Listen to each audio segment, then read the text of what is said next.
Dude, so AI is going to displace so many people. I said it yesterday on Jordan's video when I was coming here, because it's my first time in Breckenridge, and I look forward for us to do these more often, these trips. But you know when you do like the self-tag at the airport, it makes sense, right? You don't need as many people ticketing, you use automation. But then you're supposed to take your ticket, you're supposed to now apparently bag it yourself, and you leave it on the counter for the lady to, or the guy or whoever, to basically put it on the little line that takes it away. So I go and I hand the lady my little sticker, and I hand her my suitcase, and she's like, no, you need to put the sticker on the suitcase. I'm like, okay, that's fine. Why are you here? Well, I'm here to supervise that you put the sticker on the suitcase. And I looked at her, I was like, you will be replaced by AI. And the reason I said that to her is because it didn't make sense, but I said it to her because it made sense. It made sense that the value that she provides to her company can be replaced by automation.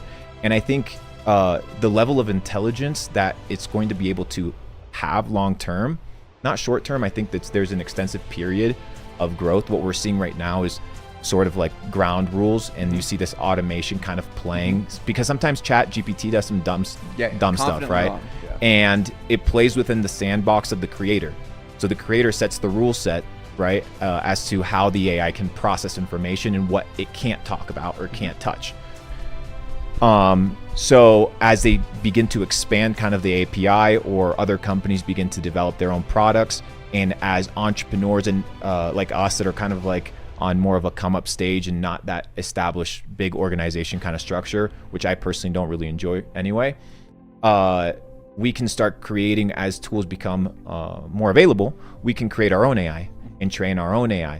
Because if you want to compete in 2040, you think you're going to be competing with human mental power?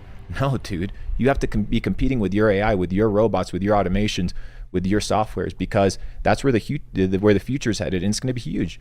And if you're not on it, you're going to miss out. So the skill set now is not just blue collar that's going to be replaced. I think white collar is going to be replaced. Doctors, lawyers, way faster than blue collar, because it's, dude, creating, it's not just AI, but you need to create robots and machinery to power what would be manual labor. You need not only software, you need hardware.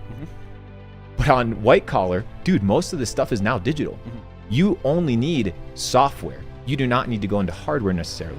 So I think a lot of these jobs are going to get just absolutely demolished. Dude, you will not need consultants anymore.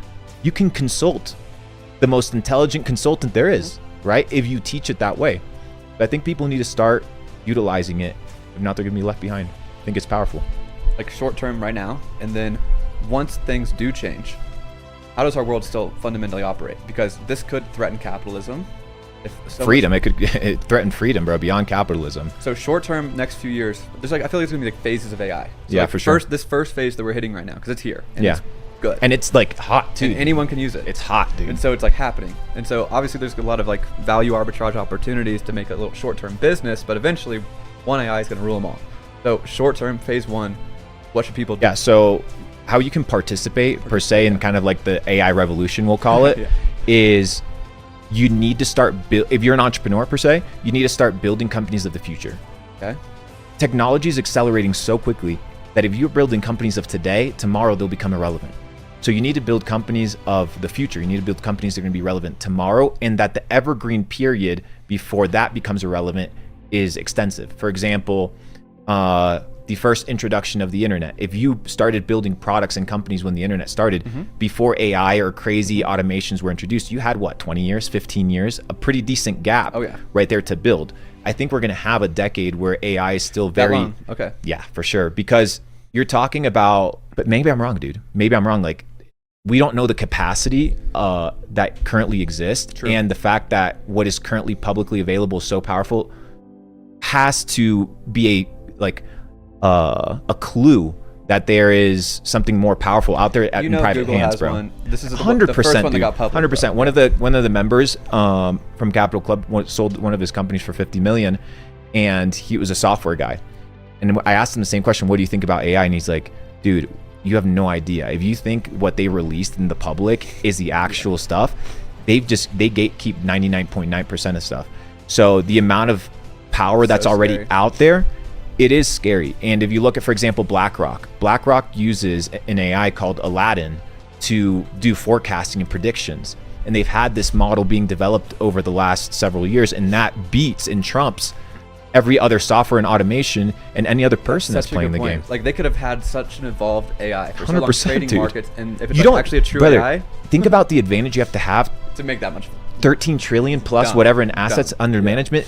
You don't just get there by chance. You need to have massive amounts of leverage or super intelligent people. And they're the first big company to figure it out, and now they're the biggest company by a long shot. And so that could still work at a micro level for like the up and coming entrepreneurs. 100%. Right? I think it's also understanding, bro, it's the fact that software and robots, Naval Ravikant talks about it. He says, we're using bots and automation. They're all like little micro workers and employees that do not sleep. They do not rest. They're there 24/7. They don't complain. They do what you tell them to do, and they're reliable.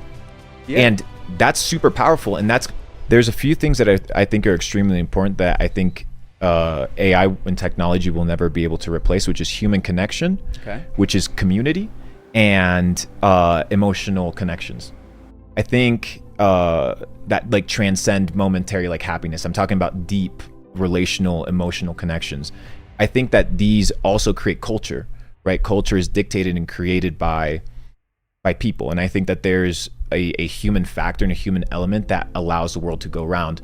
And even if AI is created and yes, it learns by itself in the near future, it teaches itself, it has an origin point. And that origin point has biases, right? Because it's been created by somebody that is set it in such a way where, for example, you go to ChatGPT now and you ask for something and it could tell you literally, my creators do not allow me to go beyond this border, or this is not something safe. Well, who told you that it's not safe? My creators told me that it's not safe, right? So you always have that bias in kind of preconceived data that comes in that could potentially inflict pendulum swings where AI isn't neutral, which is the ideal utopia. But I never see it really become. You ask ChatGPT now, like what's the ecosystem of, or what's your thoughts on seed oils, right? And what's kind of like the habitat around them. It'll tell you all the positive shit, and it'll be like, yeah, but you know, you got to be careful with them. And it's like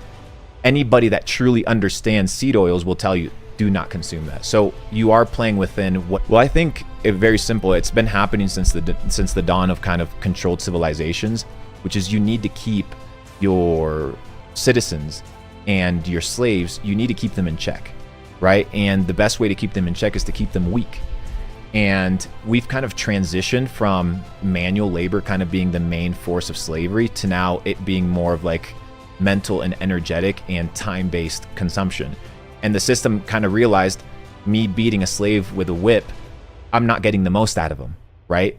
So what do I have to do? I'm going to trick him. I'm going to deceive him into, we can talk about the entire money system, social skills, because now you're interacting with people, and the people that understand how the game is played, they understand that everything is built in rooms with people, right? And they are the ones that are deciding. Whether it's in 100 years that AI is going to be the deciding factor, I don't know. There's an anime called Psycho-Pass that I recommend everybody watch. And it's this AI that is like 100 or 1,000 brains of different people of society, criminals, billionaires, peasants, everything. And it forms what is supposed to be the controlled neutral mind, but it's not neutral. It's extremely biased. And in the anime, it kind of shows you that entire narrative of a credit system, of a mental check, of a daily pill that they need to consume to manage their mental level and their mood. So civilization has always flourished when the working class are subjugated and they are enslaved, and that's how you build societies. Unfortunately, societies are built on the back of slaves.